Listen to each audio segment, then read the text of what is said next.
some succulent, slow smoked pork ribs.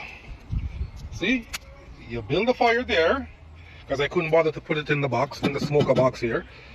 Put the fire there and let the meat cook on this side. Slow smoking these ribs. I'm gonna add a wicked barbecue sauce to it. It's gonna be chipotle sauce. It will be a hit. I added chipotle to the sauce, and I'm also gonna be adding some Stella Artois, my favorite beer.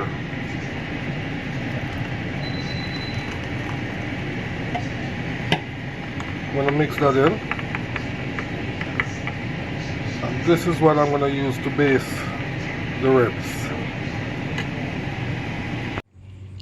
Time to sauce the meat. See?